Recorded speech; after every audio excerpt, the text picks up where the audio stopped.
तुम्हारा अन्नदाता, पग पग पर है संग तुम्हारे अन्नदाता। लहू किसानों का बन के पसीना सींचता है धरती का सीना। मेहनत का तेरी हक दिलवाने, नई तकनीक नई खोज बताने।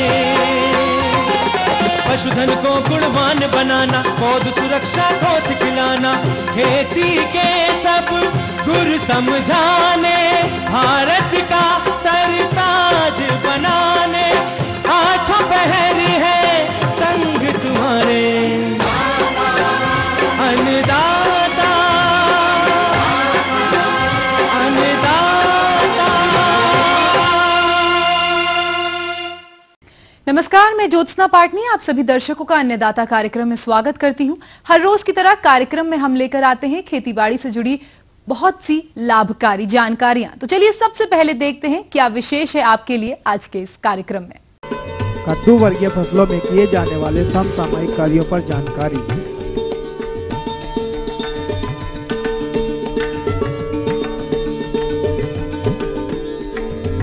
अमरूद के उद्यानों में इस समय किए जाने वाले समसामयिक कार्यों पर जानकारी।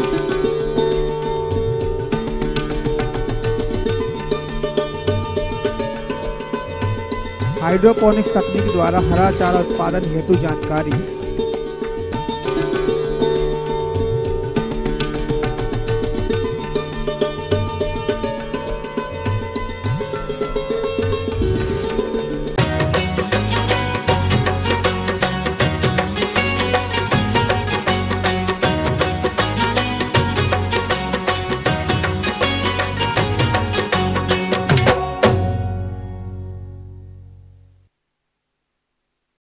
हमारे जिन किसान भाइयों ने कद्दू वर्गीय सब्जी फसलों के अंतर्गत लौकी, नेनुआ, खरबूज, तरबूज की फसल लगा रखी है, वो इस समय फसल विभिन्न अवस्थाओं पर होगी। इन फसलों से अच्छा उत्पादन लेने सिंचाई, उर्वरक प्रबंधन के साथ साथ कीट व रोगों से फसल को बचाना आवश्यक होता है।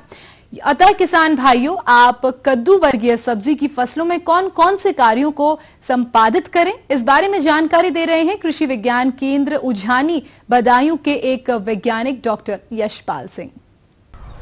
अभी हम किसान के खेत पर खड़े हैं जिसमें लौकी, तुरई, खीरा और करेला आदि फसल इन्होंने लगाई हुई हैं। इसमें जैसा भी बात कर रहे थे, सिंचाई जो आप करते हैं उसका बड़ा रोल है इसमें ना, कि जब आप फूल आ रहे हैं उस समय ज़्यादा पानी यदि देते हैं तो उससे भी समस्या होती है, उसमें फफूंद डेवलप हो जाती है, डबल पानी यदि ज़्यादा पानी लगाते हैं। पहली समस्या इन्होंने बताई कि फल छोटा सा बनता है और गिर जाता है, वो नीचे चू जाता है फल, इनकी भाषा में कहते हैं कि वो छोटा सा फल बना और गिर जाता है और बहुत मात्रा में इससे नुकसान होता है। तो इसके लिए किसान भाइयों, आपको एक फफूंदी नाशक जो हम कॉपर ऑक्सीक्लोराइड नामक रसायन है उसकी 30 ग्राम मात्रा एक टंकी पानी, एक टंकी से मतलब जो 16 लीटर का आपकी टंकी है उसमें 30 ग्राम आप घोल के उसका आप स्प्रे करें। कब स्प्रे करें? जब फूल आपके बन रहे हैं उसी समय आप उसका स्प्रे कर दें, तो उससे काफ़ी हद तक आपको राहत मिलेगी, उसमें फल गिरने की समस्या कम होगी। दूसरी समस्या इन्होंने बताई कि जो कीट है, पत्तियां काटने वाले हैं, वो पत्तियां खा जाते हैं जिससे पत्तियां को नुकसान होता है, तो पौधे की बढ़वार रुकती है और उत्पादन भी उससे प्रभावित होता है। तो ये आपका रेड पंपकिन बीटल लाल रंग का एक कीड़ा होता है जो काफ़ी तेज़ पत्तियों को खाता है और बहुत नुकसान पहुंचाता है, पौधे को बुरी तरह से प्रभावित करता है। तो इसके नियंत्रण के लिए आपको मेलाथियान 30 ml प्रति टंकी की दर से घोल बना के आप उसका खेत में स्प्रे कर दें, छिड़काव कर दें। छिड़काव करते समय सावधानी रखें कि शाम के समय स्प्रे करें और खेत में थोड़ा हल्की नमी है उस समय। इसके अलावा किसान भाई अभी बता रहे थे कि जो फल हैं तुरई में और लौकी में वो तिरछे हो जाते हैं, काने पड़ जाते हैं, उसमें सुराख हो जाता है। इसके लिए एक फल मक्खी जिम्मेदार होती है, जो जब फल छोटी अवस्था में होता है, बिल्कुल नरम होता है, वो बहुत उसकी त्वचा मुलायम होती है, उसी समय मक्खी आती है, उसमें डंक मारती है और वहीं से पौधे क्या वो तिरछा हो जाता है और वहाँ पे वो गलन शुरू हो जाती है, वो अपने अंडे उसमें दे देती है, वहाँ पे उसमें कीड़े पड़ जाते हैं इसके अंदर ना। ये जो कद्दू वर्गीय सारी सब्जियाँ हैं सभी में नुकसान करती है, करेला है, चाहे तुरई है, चाहे लौकी है, इनमें मुख्य रूप से नुकसान करती है। तो इसके लिए किसान भाई मार्शल नामक एक कीटनाशी है, उसका 30 ml मात्रा एक टंकी में घोल बना के उसका आप छिड़काव करें तो उससे काफ़ी हद तक आपको निजात मिलेगी। इसके अलावा और समस्या आती है कि कई बार पत्तियों की निचली सतह पर, चाहे तुरई है चाहे आपका लौकी है, उसकी सफ़ेद पाउडर जैसा सफ़ेद चूर्ण जैसा बनता है और वो पत्ती धीरे धीरे पहले भूरी पड़ती है, उसके बाद फिर वो सूख जाती है और पत्ती गिर जाती है। हाँ, और पौधा एक तरह से मर जाता है। तो इसके लिए आप यदि बहुत ज़्यादा मात्रा में नहीं हल्की है तो सल्फ़र युक्त आप किसी फफूंदीनाशक का सल्फ़र आप स्प्रे करते हैं, उसमें आप 2 ग्राम प्रति लीटर के हिसाब से जो उसका आप छिड़काव कर दें तो इस बीमारी से पूरी तरह से निजात मिल जाती है और आपकी फसल स्वस्थ होगी, अच्छा उत्पादन होगा।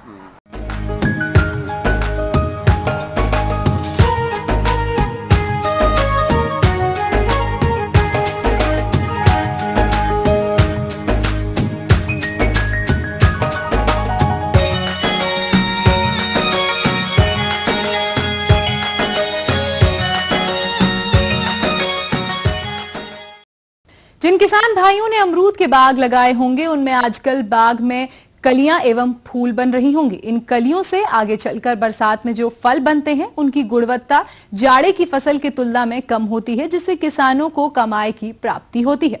अतः अमरूद के बाग से ज्यादा आय प्राप्त हो उस हेतु अमरूद की कौन सी बहार लें, इसकी तकनीकी जानकारी दे रहे हैं कृषि विज्ञान केंद्र सहारनपुर के डॉक्टर सत्यप्रकाश।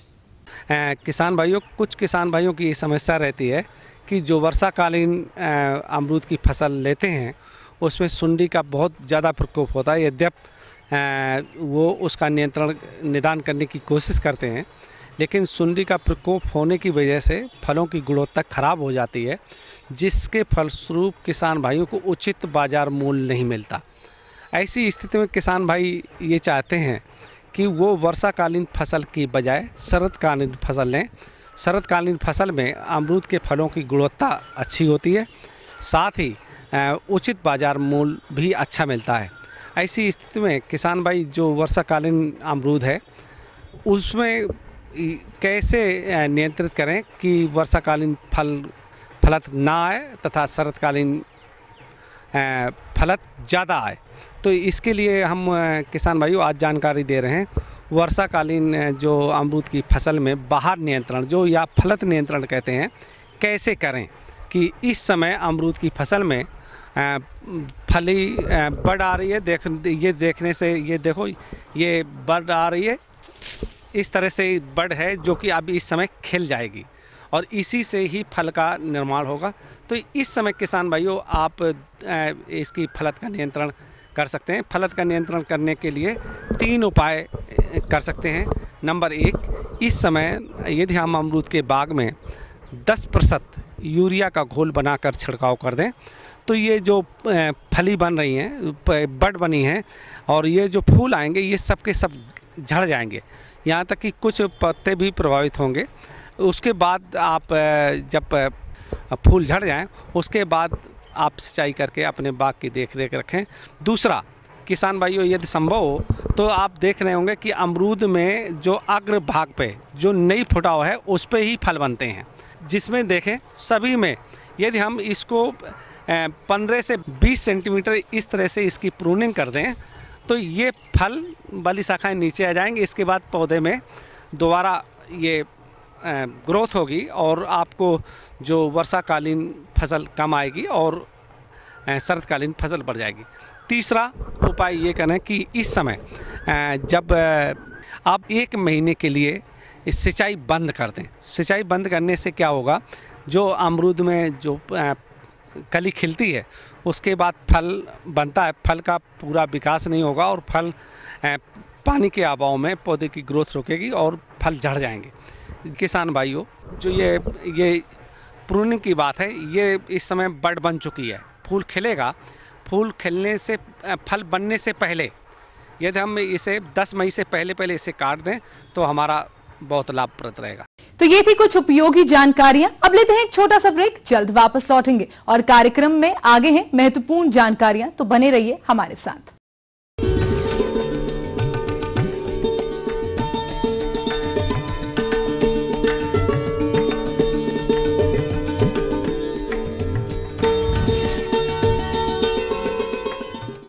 आने दो, आगे आने दो।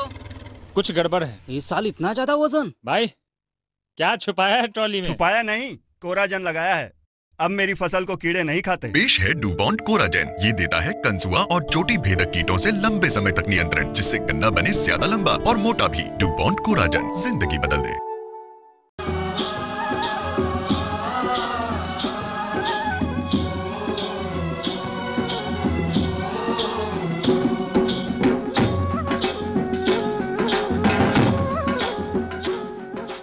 ब्रेक के बाद आप सभी दर्शकों का एक बार फिर से अन्नदाता कार्यक्रम में स्वागत है।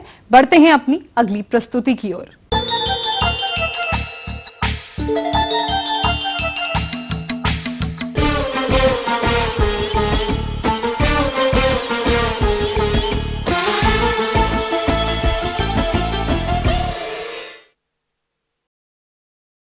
हमारे प्रदेश में कृषि के साथ डेयरी व्यवसाय मुख्य रूप से किया जा रहा है, परंतु हरे चारे की समस्या पशुपालकों के सामने आ रही है।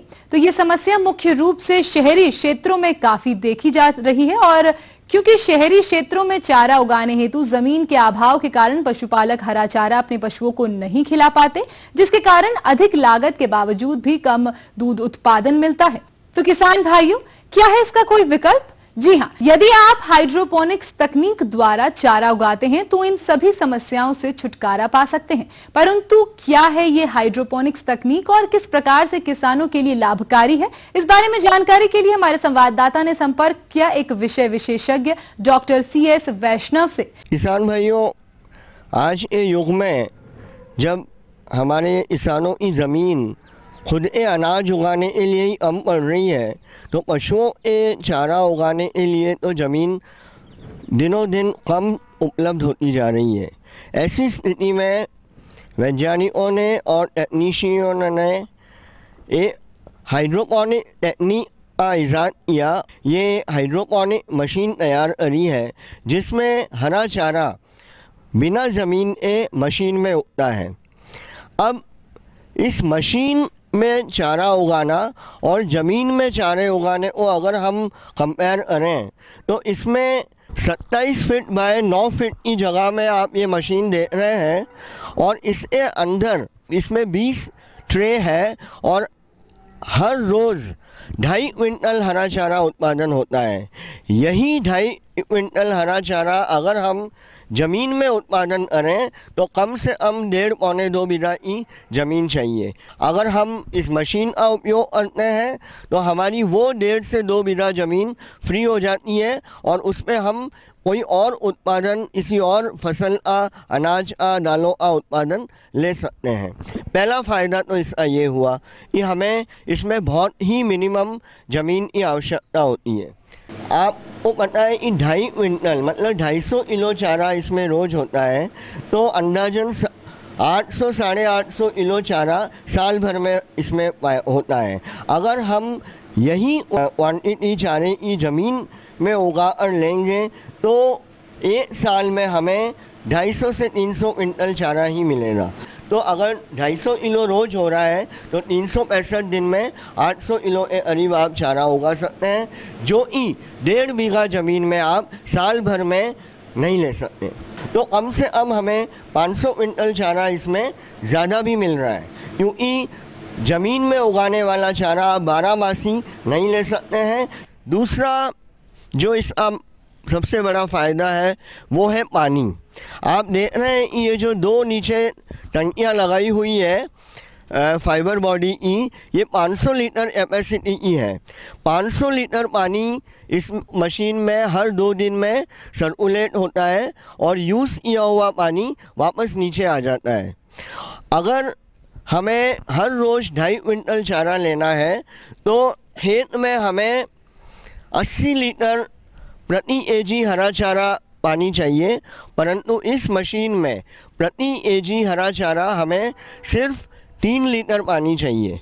मतलब अगर हम दूसरी भाषा में कहें तो 12 इंच से ऊपर का हरा चारा अगर ज़मीन में उगाएंगे तो कम से कम आपको 4 या 5 पिलाई उसमें करानी पड़ेगी, जबकि इसमें सिर्फ 3 लीटर प्रति kg हरा चारा पानी चाहिए, क्योंकि हमारी खेती वैसे भी मौसम आधारित है।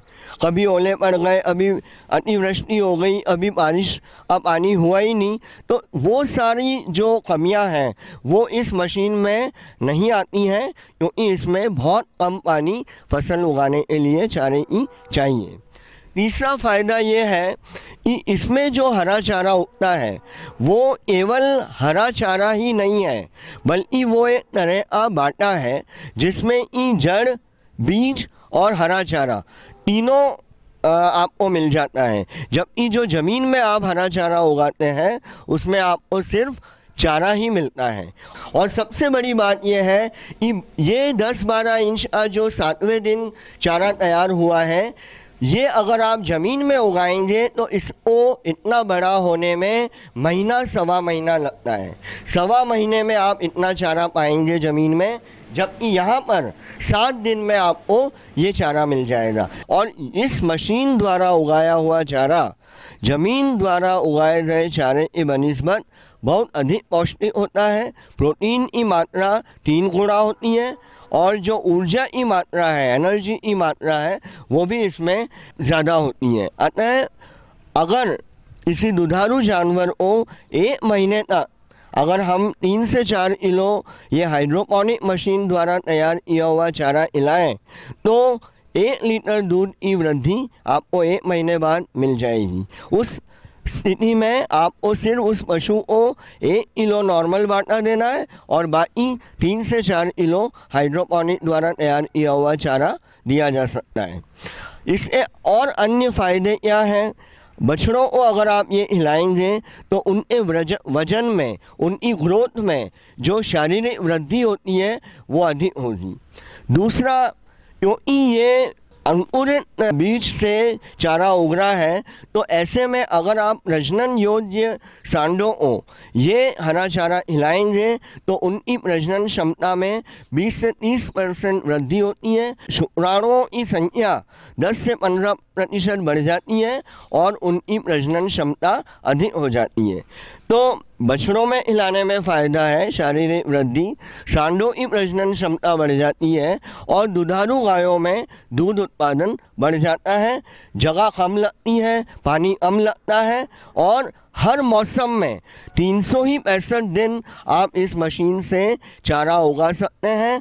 बाहर टेम्परेचर 40 हो, 42 हो, 45 हो, अंदर आपको 20 से 22 या जितना आपको फसल के हिसाब से टेम्परेचर चाहिए कंट्रोल्ड टेम्परेचर मिल जाता है, कंट्रोल्ड नमी मिल जाती है। जहाँ हमारे पास चारा उगाने की ज़मीन नहीं है तो ये मशीन मेट्रो सिटीज़ में या ऐसे शहरों में जहाँ किसानों के पास ज़मीन नहीं है पर जानवर पालने की जगह है, वहाँ पर ये वरदान साबित होती है, क्योंकि 27 बाई 9 फीट की जगह में आपको 2.5 क्विंटल चारा प्रतिदिन मिलता है, 365 दिन मिलता है।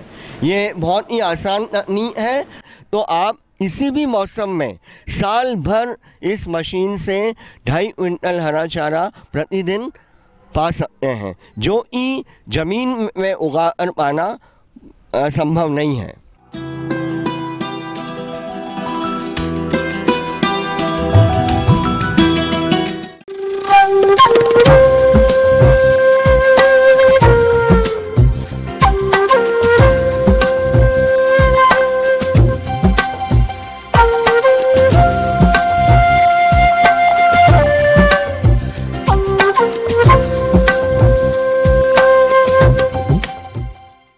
मौसम के अनुसार प्रबंधों पर ही टिकी है आपकी खेतीबाड़ी, इसलिए मौसम पूर्वानुमान और उस पर आधारित साप्ताहिक कृषि सलाह कुछ इस प्रकार है।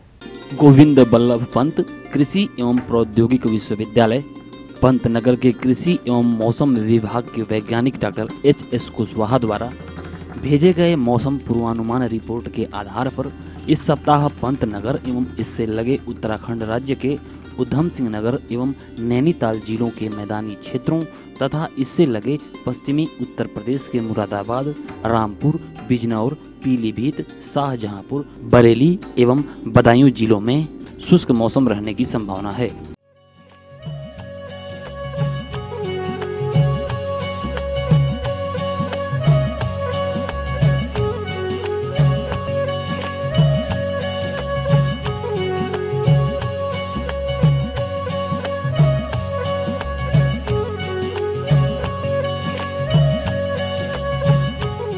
अतः ऐसे अनुमानित मौसम में गोविंद बल्लभ पंत कृषि एवं प्रौद्योगिकी विश्वविद्यालय पंतनगर के कृषि वैज्ञानिकों द्वारा इन क्षेत्रों के कृषक भाइयों को अपने खेतों में खड़ी इस मौसम की विभिन्न फसलों, फलदार वृक्षों, सब्जियों एवं अपने पालतू पशुओं में कुछ कार्यक्रमों को अपनाने की सलाह दी जाती है, जो इस प्रकार है। इस सप्ताह के संभावित तेज धूप खिलने एवं शुष्क मौसम रहने के मद्देनजर सलाह दी जाती है कि किसान भाई गेहूं की कटाई मड़ाई का कार्य इस सप्ताह व्यापक स्तर पर करें। कटाई के बाद लाख के छोटे छोटे बंडल बनाकर 2 दिन धूप में ही सूखने दें तथा भली भांति सूखने के बाद लाख को खलिहान में इकट्ठा कर लें तथा ट्रैक्टर अथवा बिजली मोटर चलित थ्रेसर की सहायता से मड़ाई करें। मड़ाई के बाद विनोयर की सहायता से अनाज की सफाई कराएं। संभावित शुष्क मौसम के मद्देनजर अनाज को पक्के फर्श पर धूप में इतना सुखाएं कि दानों में नमी 12% से अधिक न हो। भली भांति सूखने के बाद अनाज को ठंडा हो जाने पर बोरों में भरकर सुरक्षित स्थान पर रख दें तथा भंडारित करें। अतिरिक्त अनाज को बाजार में बेच दें। भंडारण हेतु किसान भाई घरों में उपलब्ध पुराने बोरों, मिट्टी के कुटले, बखारी या भंडार गृह का प्रयोग करें। इस हेतु पहले से खाली किए गए पुराने बोरों, बखारी, कोट, कुटली आदि में भंडारण से पहले 50 ईसी मेलाथियान तरल द्रव्य का 0.01% अर्थात 10 मिलीलीटर दवा प्रति लीटर पानी की दर से घोल बनाकर फ्यूमिगेशन करें। भंडार गृह की सफाई कर EDB अर्थात इथाइलिन डाइब्रोमाइड कीटनाशी का धुआं करें तथा भंडारण के लिए अनाज में 3 मिलीग्राम EDB दवा की शीशी को प्रति कुंतल अनाज की दर से 5 से 6 इंच गहराई तक अनाज में घुसाकर सणासी की सहायता से दबाकर तोड़ दें तथा तुरंत ही मिट्टी से कोट, कुटली, बखारी या भंडार गृह के सभी दरवाजों को बंद कर दें। गन्ने की फसल में सिंचाई करें तथा ओट आने पर पंक्तियों के बीच कल्टीवेटर या फावड़े की सहायता से गुड़ाई करें, जिससे कि हवा एवं तापमान का सही संचालन होने से फसल की अच्छी वृद्धि होने के साथ साथ खरपतवार भी नियंत्रित हो सकें। गेहूं की फसल की कटाई के बाद खाली हुए खेतों की उर्वरा शक्ति बढ़ाने हेतु किसान भाई खाली खेतों में हरी खाद वाली फसलों जैसे ढैंचा, सनई आदि की इस सप्ताह बुआई कर सकते हैं। इस हेतु पहले खेत की मिट्टी पलटने वाले हल से एक जुताई करें, फिर पटेला चलाकर खेत को समतल कर लें। संभावित शुष्क मौसम रहने के मद्देनजर खेत की पलेवा करें तथा ओट आने पर जुताई कर छिटकवा विधि से ढैंचा की पंत ढैंचा एक किस्म की 8 किलोग्राम बीज प्रति एकड़ की दर से इस सप्ताह बुआई करें। इस सप्ताह संभावित तापमानों में वृद्धि होने के कारण लीची के फलत वाले वृक्षों में फलों के डंठलों को क्षति पहुंचाने वाले कीट का प्रकोप होने की संभावना है। अतः इन कीटों के दिखाई देते ही नियंत्रण हेतु 10 ग्राम सुहागे को 3 मिलीलीटर नुआक्रान प्रति लीटर पानी की दर से घोलकर पेड़ों पर छिड़काव करें। अमरूद के पेड़ों में फूल बनने हेतु इस सप्ताह अनुकूल तापमान रहने की संभावना है, जो कि बरसात के मौसम में फल देंगे। चूँकि अमरूद के फल वर्षा ऋतु में कीट एवं बीमारियों से ग्रस्त होने के कारण खराब गुणवत्ता वाले होते हैं, साथ ही उपज भी कम होती है, जिससे आर्थिक क्षति हो जाती है। अतः बरसात की फलत को रोकने एवं जाड़े की फलत को बढ़ाने हेतु सलाह दी जाती है कि किसान भाई अमरूद के बागों में इस समय सिंचाई न करें। ऐसा करने से अमरूद के पौधों की पत्तियां पानी की कमी के कारण गिर जाएंगी तथा जो फल बनेंगे वह भी शीघ्र ही झड़ जाएंगे तथा जाड़े की फलत उन्नत किस्म की होगी। संभावित शुष्क मौसम के मद्देनजर खेतों में खड़ी कद्दू वर्गीय सब्जी की फसलों जैसे लौकी, तुरई, खरबूज, तरबूज सहित सब्जी की अन्य सभी फसलों जैसे भिंडी, बैगन, टमाटर, मिर्च, प्याज आदि में सिंचाई करें। प्याज की फसल से अच्छी पैदावार लेने हेतु गुड़ाई कर सावधानी पूर्वक खरपतवार निकालें तथा लहसुन की तैयार पकी फसल की खुदाई कर सफाई करें। दूध देने वाले सभी पशुओं से अच्छा दुग्ध उत्पादन हेतु हरा चारा, रातिब एवं मिनरल मिश्रण संतुलित मात्रा में खिलाएं। दिन में 3 बार स्वच्छ एवं ताज़ा पानी पिलाएं। दिन में तेज धूप रहने के कारण सभी प्रकार के पशुओं को छायादार स्थान पर बांधें। जिन किसान भाइयों के गाय और भैंस की दूध सूखने वाली हो, वे उनको पूर्ण रूप से दूध सुखाने से पूर्व भविष्य में थनैला बीमारी से बचाने हेतु दूध निकालकर चारों थनों को गुनगुने पानी से धुलाई करें एवं निकटतम पशु चिकित्सक की मदद से एंटीबायोटिक दवा की इंजेक्शन थनों में चढ़वाएं। तो किसान भाइयों, यह था इस सप्ताह के मौसम का मिजाज। अगले सप्ताह मौसम की नई जानकारियों के साथ हम फिर हाजिर होंगे।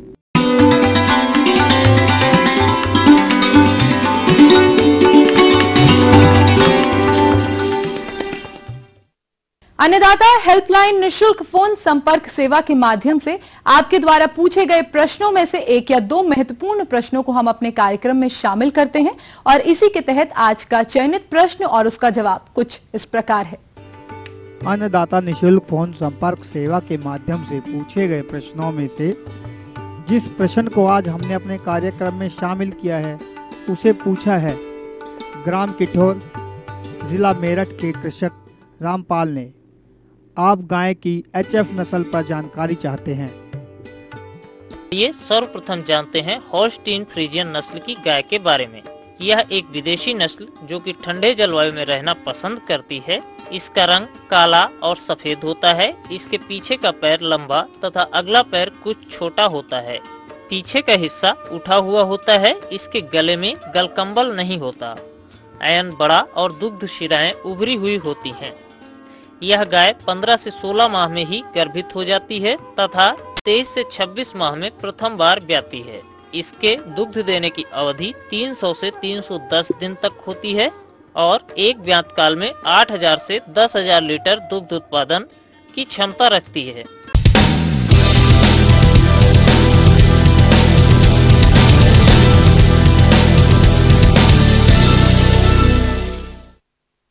राज्य की विभिन्न मंडियों में कृषि उत्पादों के चढ़ते उतरते बाजार भाव की संक्षिप्त जानकारी इस प्रकार है।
हम ये उम्मीद करते हैं कि आज का कार्यक्रम आप सभी दर्शकों को पसंद आया होगा और ये आपके लिए उपयोगी रहा होगा। किसान भाइयों, अन्नदाता आपकी सेवा के लिए संकल्परत है। कृषि संबंधित समस्या एवं सुझावों के लिए आप हमें हमारे पते पर संपर्क कर सकते हैं। प्रोड्यूसर अन्नदाता, ETV Uttar Pradesh Uttarakhand, Ramoji film city, Hyderabad 501512। साथ ही आप हमें ईमेल भी कर सकते हैं। हमारा ईमेल ID है annadata.up@etv.co.in। इसके अतिरिक्त आप हमें निशुल्क हेल्पलाइन नंबर 1800-425-4085 पर शाम 5 से 6 बजे के बीच संपर्क कर सकते हैं। आइए अब देखते हैं कल दिखाए जाने वाले कार्यक्रम की मुख्य झलकियां। गन्ना की फसल में किए जाने वाले समसामयिक कार्यों पर जानकारी, ग्रीष्मकालीन गहरी जुताई के महत्व पर जानकारी,